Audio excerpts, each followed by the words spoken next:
Hello दोस्तों, नमस्कार। स्वागत है आप सभी का आपके अपने यूट्यूब चैनल पे। और मैं आपकी होस्ट डॉक्टर सीमा तिवारी एक बार फिर आपके लिए लेके आ गई हूँ बहुत ही सेलेक्टेड और मोस्ट इम्पॉर्टेंट क्वेश्चंस की सीरीज। जी हाँ दोस्तों, हिंदी एंड इंग्लिश दोनों ही लैंग्वेजेस में क्वेश्चंस आपके लिए वीडियो में प्रोवाइड किए गए हैं, ताकि आप सभी साथी जो कि फिजिकल एजुकेशन सब्जेक्ट से रिलेटेड किसी भी कॉम्पिटिटिव एग्जाम की प्रिपरेशन अगर आप कर रहे हैं दोस्तों, तो लगातार हमारे चैनल पे आपके लिए मोस्ट इम्पॉर्टेंट ओल्ड क्वेश्चन में पूछे गए क्वेश्चंस, ओल्ड क्वेश्चन पेपर में पूछे गए क्वेश्चंस की सीरीज ही प्रोवाइड की जाती है। और यही वो प्रश्न हैं जो कि आगामी सभी प्रतियोगी परीक्षाओं में आपको देखने के लिए ज़रूर मिलेंगे। तो आज एक बार फिर हम आपके लिए एक और नया मॉक टेस्ट पेपर लेके आ गए हैं दोस्तों। इस मॉक टेस्ट के सभी क्वेश्चंस बहुत ही चुनिंदा हैं और बहुत ही महत्वपूर्ण है। बार बार मैं आपको कह रही हूँ, आप वीडियो को पूरा देखिए, आपको खुद समझ में आ जाएगा कि यही वो क्वेश्चंस हैं जो कि आपको सफलता के शिखर तक जरूर पहुंचाएंगे। So let's start with question number 1। The production of glycogen from glucose is termed as. Glucose के द्वारा ग्लाइकोजन के उत्पादन को क्या कहते हैं?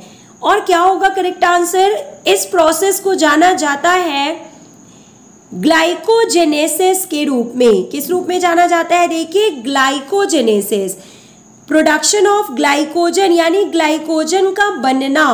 और किससे बन रहा है? देखिए, ग्लूकोज से। तो ग्लूकोज से ग्लाइकोजन के बनने की प्रोसेस को ग्लाइकोजेनेसिस कहते हैं। देखिए दोस्तों, जेनेसिस का मतलब होता है फॉर्म होना या बनना, बनने की प्रोसेस को जेनेसिस कहते हैं। और अगर कहीं पे लाइसिस शब्द जुड़ा होता है लास्ट में, तो उसका मतलब होता है टूटना यानी कि ब्रेक डाउन। आई होप आपको ये क्लियर हो गया होगा ये क्वेश्चन। मूव करते हैं हम नेक्स्ट क्वेश्चन की ओर। Krebs cycle takes place in. और क्रेब्स साइकिल कोशिका के किस स्थान पर होता है ये आपको बताना है। Correct answer mitochondria. माइटोकॉन्ड्रिया ही वो कोशिकांग होता है यानी कि वह सेल ऑर्गेनेल होता है जिसमें क्रेब्स साइकिल यानी कि एनर्जी प्रोडक्शन की प्रोसेस होती है। Next question, in the process of periodization the total number of phases are. Periodization की प्रक्रिया में कुल कितनी अवस्थाएं होती हैं? तो 3 अवस्थाएं होती हैं दोस्तों। आप सभी को पता है कि पेरियोडाइजेशन में जो ट्रेनिंग का जो पेरियोडाइजेशन पीरियड होता है उसमें 3 अवस्थाएं होती हैं। Number 1 preparatory phase, number 2 competition phase और नंबर 3 ट्रांजिशन फेज। इन 3 अवस्थाओं में बटा होता है periodization period. Next question, the aim of action research is to. यानी कि क्रिया शोध का मुख्य उद्देश्य निम्न में से क्या होता है? ऑप्शन नंबर 4 यूटिलाइजिंग प्रॉब्लम, समस्या का उपयोग करना। Option number sorry friends, option number 3 यहाँ पे करेक्ट है, तत्काल समस्या हल करना यानी solve immediate problem. The aim of action research is to solve immediate problem. क्रिया शोध का उद्देश्य तत्काल समस्या हल करना होता है। Next, the example of non random sampling is. गैर यादृच्छिक नमूने का उदाहरण निम्न में से कौन सा है? Option number 1 stratified sampling is correct answer. Stratified sampling is an example of non random sampling. इसके अलावा देखिए, क्लस्टर सैम्पलिंग, सिस्टमेटिक सैम्पलिंग एवं कोटा सैम्पलिंग को इन तीनों सैम्पलिंग को 2, 3 और 4 इन सैम्पलिंग को रैंडम सैम्पलिंग के रूप में जाना जाता है, जबकि स्ट्रैटिफाइड सैम्पलिंग को नॉन रैंडम सैम्पलिंग के रूप में जाना जाता है। Next question, null hypothesis states that. शून्य परिकल्पना क्या कहती है या क्या बताती है? Option number 2 is correct here. There is no difference between sample means, यानी कि 2 नमूनों के मध्य कोई अंतर नहीं है, यह बताया जाता है शून्य परिकल्पना में। 2 नमूनों के मध्य यानी सैंपल मीन्स के मध्य कोई अंतर नहीं है।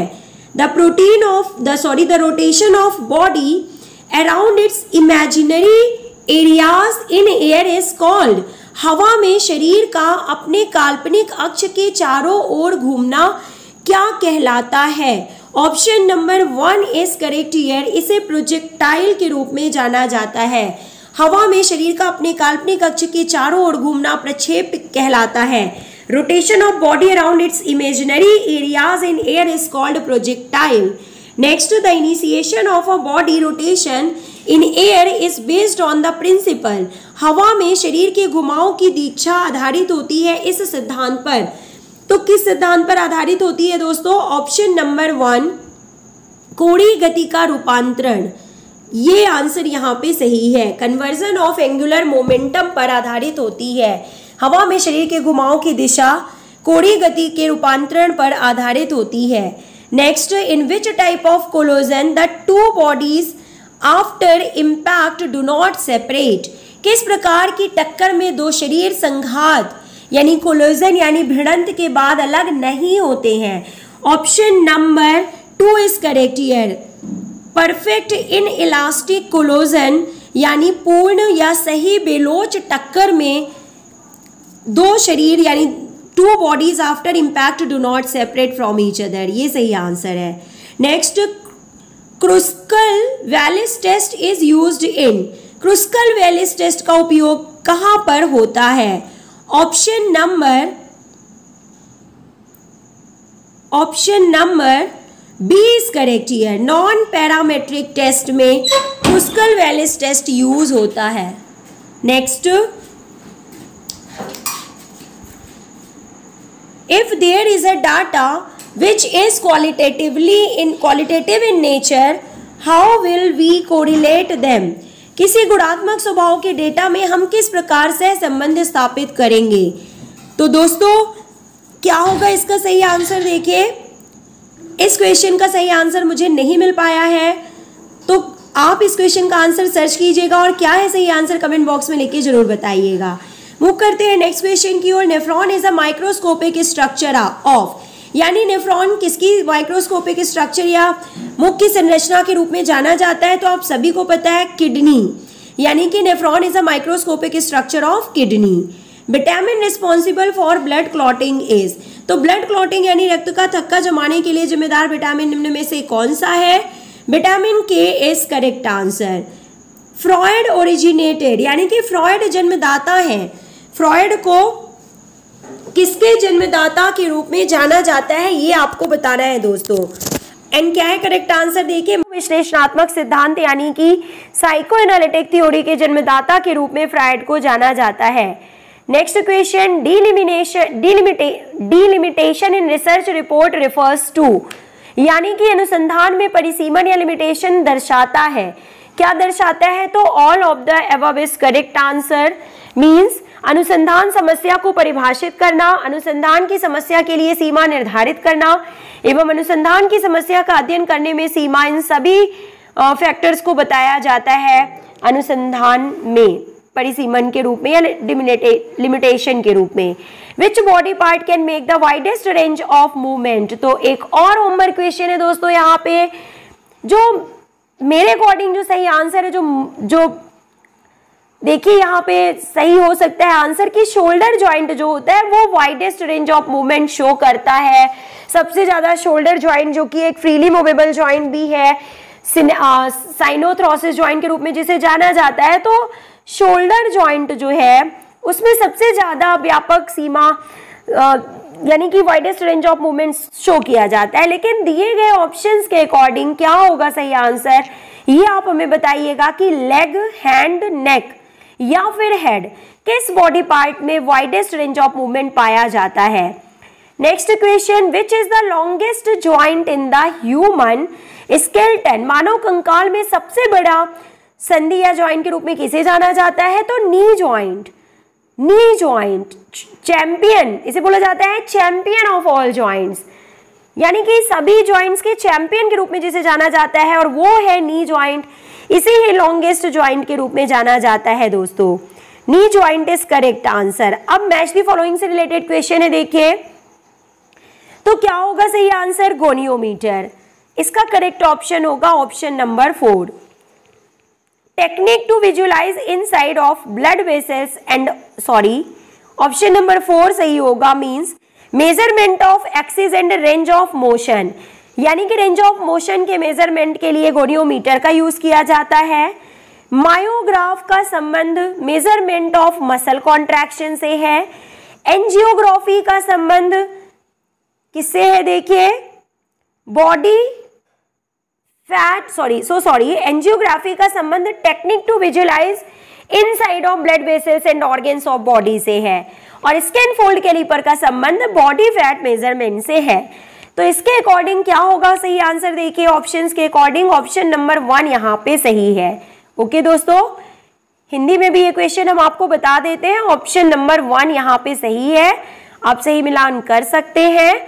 मूव करते हैं हम नेक्स्ट क्वेश्चन की ओर, and it is asking that split half method is used to test. Split half method का प्रयोग किसके मेजरमेंट के लिए किया जाता है? Option number 1 is correct here, reliability, विश्वसनीयता जांचने के लिए स्प्लिट हाफ मेथड का यूज किया जाता है। Who has given the statement personality is that which permits a prediction of what a person will do in a given situation? किसने कहा कि व्यक्तित्व वह है जो एक दी हुई स्थिति में एक व्यक्ति को क्या करना होगा इसकी अनुमति प्रदान करे एवं भविष्यवाणी करे? Option number 2 is correct here, R B Cattell के अनुसार यह कथन दिया गया था।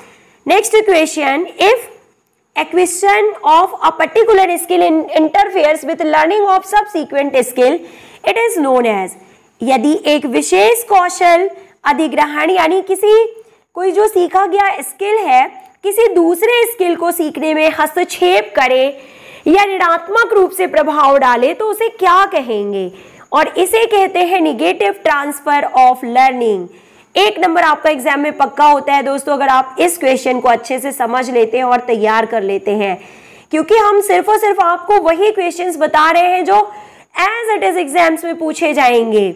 आपको एग्जामिनेशन हॉल में मेरा ये वीडियो जरूर याद आएगा जब एज इट इज यही क्वेश्चंस आपको देखने के लिए मिलेंगे। एक और महत्वपूर्ण question, the surplus energy theory was given by, सभी को पता है अधिशेष ऊर्जा सिद्धांत का प्रतिपादन किया गया था हर्बर्ट स्पेंसर जी के द्वारा। Who was the exponent of law of motion, यानी कि गति के नियम के प्रतिपादक निम्न में से कौन है? Option number 2 Newton. न्यूटन ने गति के 3 नियम दिए थे। Next question, hydrodensitometry is also known as. तो दोस्तों अकॉर्डिंग टू मी देखिए हाइड्रोडेंसिटोमेट्री को अंडर वाटर वेइंग के रूप में जाना जाता है। किस रूप में जाना जाता है? अंडर वाटर वेइंग के रूप में जाना जाता है, लेकिन या इसे एयर डिस्प्लेसमेंट मेथड भी कहते हैं। लेकिन दिए गए ऑप्शंस के अकॉर्डिंग क्या होगा सही आंसर, ये आप हमें कमेंट बॉक्स में लिख के बताइएगा। ये आपका होमवर्क क्वेश्चन है, second homework question. Next question again एक और होमवर्क क्वेश्चन है। देखिए दोस्तों, क्योंकि इसका सही आंसर भी मुझे समझ में नहीं आया है, लेकिन अकॉर्डिंग टू मी जो हो सकता है, Bod Pod is also known as, Bod Pod को क्या कहते हैं? तो दिए गए ऑप्शंस के according I think option number 3 यहाँ पे सही हो सकता है, ड्यूअल एनर्जी एब्जॉर्बोमेट्री हो सकता है, लेकिन थोड़ा सा डाउट है मुझे, तो इस क्वेश्चन का आंसर भी आप कमेंट बॉक्स में लिख के जरूर बताइएगा। Next question, amount of energy consumption during a physical work is called. तो शारीरिक कार्य के दौरान ऊर्जा खपत को किस रूप में जाना जाता है? तो क्या होगा करेक्ट आंसर? देखिए ऑक्सीजन डेप्थ के रूप में इसे जाना जाता है। ओके, या एनर्जी कॉस्ट भी इसका सही आंसर हो सकता है, यानी कि ऊर्जा की लागत। Next question, hacking ringing kneading is type of. तो किसके टाइप होते हैं ये सब? हैकिंग रिंगिंग नीडिंग मसाज के प्रकार में आते हैं। सोना बाथ इज, और सोना बाथ क्या है दोस्तों? तो ये आज का आपका लास्ट होमवर्क क्वेश्चन है। जो भी क्वेश्चंस हमने आपको होमवर्क में दिए हैं उन सभी का आंसर आपको कमेंट बॉक्स में लिख के बताना है। इस क्वेश्चन पेपर के, इस मॉडल टेस्ट पेपर के बाकी क्वेश्चंस हम आपको नेक्स्ट वीडियो में सॉल्व जरूर कराएंगे। तो मिलते हैं नेक्स्ट वीडियो में। Till then take care, goodbye, have a nice day.